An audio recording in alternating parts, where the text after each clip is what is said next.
Going to the idea of accidental publication, now I may touch on this later, but there's a quote from Cicero again to Atticus, and this has to do with the idea of a text getting outside the bounds of the author before he wanted it published. And he says to Atticus, come now, in the first place, do you approve of publishing without my instructions? And another thing, do you think it was right to give the book to anyone before Brutus, to whom at your suggestion I address it? Balbus writes to me that he has copied On the Limits, De Finibus, Book 5, from your manuscript, a book in which I made changes, not many to be sure, but still some. This is an example in which it gets out of the inner circle before the author's ready, is that correct? Yes, that's what it seems to be, that Cicero is telling his friend, that he needs to, his friend needs to claim it, publish his work, announce that, hey, these writings are mine. If not, they could be, somebody could claim them as their own and plagiarize them. And we do have examples of that, especially with Martial saying that somebody is declaring some of his epigrams as their own. Okay. There's other quotes. There was that one. There's another one. Then you have given me a blow about the circulation of that speech. Try, as you say, to patch up the damage if you can. I did write it long ago in a fit of annoyance with him because he had written against me, but I suppressed it and never expected it to leak out. How it did get out, I do not know. So apparently from this, it seems as if there was an expectation of privacy or of not letting things out before the author says. Is that a general attitude and practice within the first century context? Well, it's hard to say how broad that is, but I think it's just a matter of trust between friends. And I imagine they would only send their work to their most trusted friends, people that people like Cicero and Atticus and the like. You're not going to send your most trusted piece or your most precious piece to somebody that you don't trust. But it's hard to know how broad of a practice it is. I would say it's probably fairly broad, just because it seems to be a question of human nature. Yeah. Another quote has to do with the idea of copyist mistakes and the awareness that the copyist mistakes need to be corrected. In which case, the idea would be that they didn't want those copyist mistakes to be out there. It wasn't a living text in the sense of, oh, it's fine if it gets out there and it gets changed. The author was concerned about having his version be faithfully represented in the copies that exist. And it's, again, to Atticus from Cicero, there's no delay about the books dedicated to Varro. They are finished, as you've seen. There's only the correction of the copyist mistakes. About those books, I've had some hesitation, but you must look to it. The copyists have in hand, too, those I'm dedicating to Brutus. And was that standard practice back then, that they would look through the thing for copyist mistakes, check it before it gets out?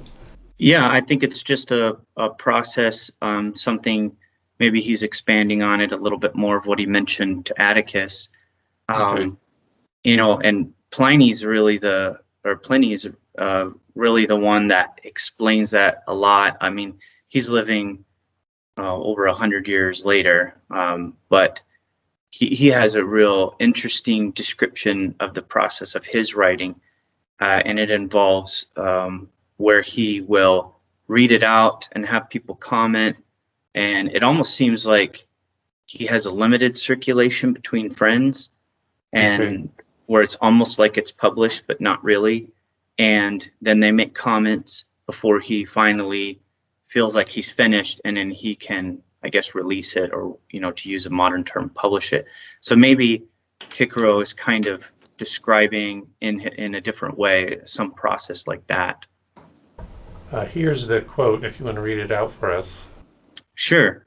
In the first place, I revise my composition in private. Next, I read it to 2 or 3 friends, and then give it to others to annotate.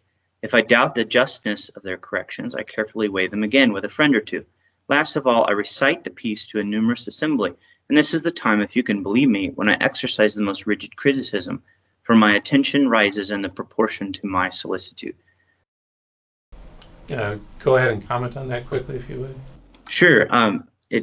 It's a pretty interesting description of just this process that Pliny goes through with successive editions, where he and revisions and everything, and he seems to almost have a limited circulation. Even when he reads it to a big group of people, reads it out there at the end, it's still in his mind. It doesn't seem like in his mind he's finished with it. I almost think of it, the best way I can think of it is when you're preparing an article as an academic and you send it to close friends or maybe another scholar in the field.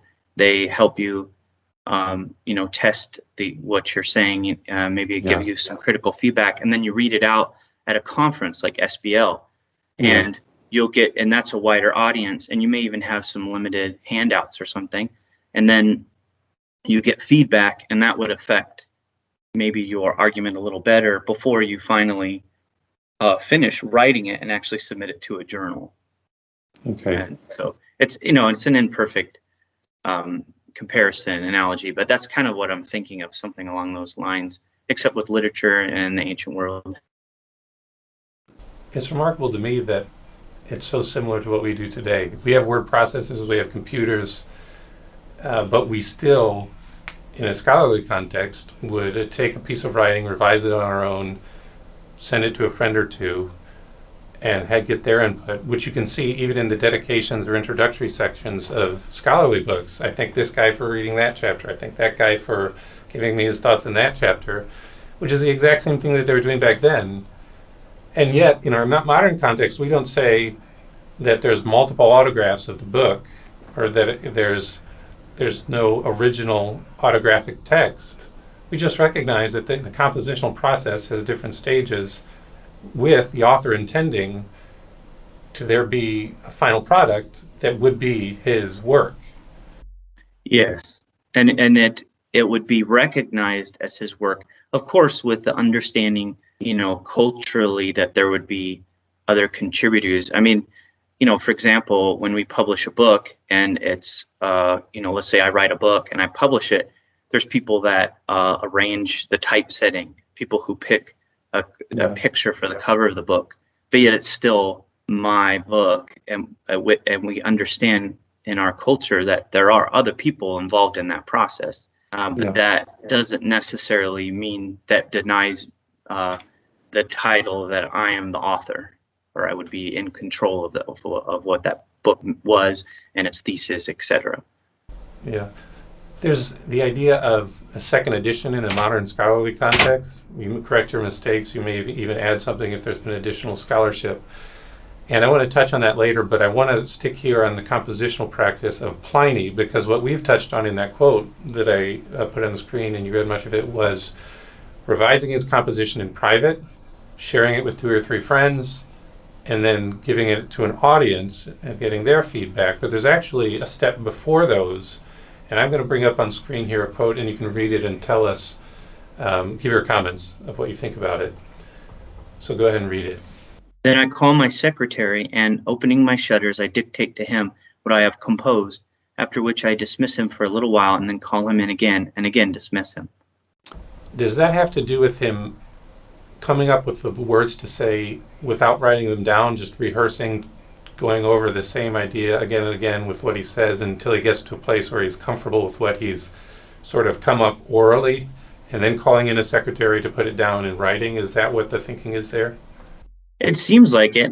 I can just imagine myself in that situation where I'm, just brainstorming, thinking, maybe I even have a couple other works in front of me, and I have a great idea. You call in, and instead of being able to type it on the computer or write it in your notepad really quick, it's easier just to call in your secretary, and they could either dictate, you could dictate to them specifically, but maybe you could also be asking for some feedback as well. And in the case of Cicero, you definitely see that with Tiro, because he mentions it quite often hit this relationship that he had with Tiro, where he actually would suggest words and phrases and the like. Although Pliny doesn't mention that, it's possible that could definitely have happened. Thank you for listening. Credible Faith is a global missions-minded apologetics ministry with content available in 7 different languages across 7 websites: German, Russian, Italian, French, Spanish, Portuguese, and English. If you would like to support the global apologetics work of Credible Faith, go to crediblefaith.org and click on the donate icon. If you would like me to give an apologetics workshop or participate in a debate at your university, or if you would like me to give a Great Commission missions conference or apologetics conference at your church, get in touch with me through the Contact Us section of the Credible Faith website. You can also submit a request through the website to get Credible Faith's monthly email. If you are a native speaker of Russian, German, Italian, French, Spanish, or Portuguese, and if you notice that an essay from the English website is not available on the Credible Faith website for your language, feel free to get in touch with me about translating the essay, and I would read through your translated material for quality control and the desire to see content from the essay made available in your language. Thank you for listening, and have a great night.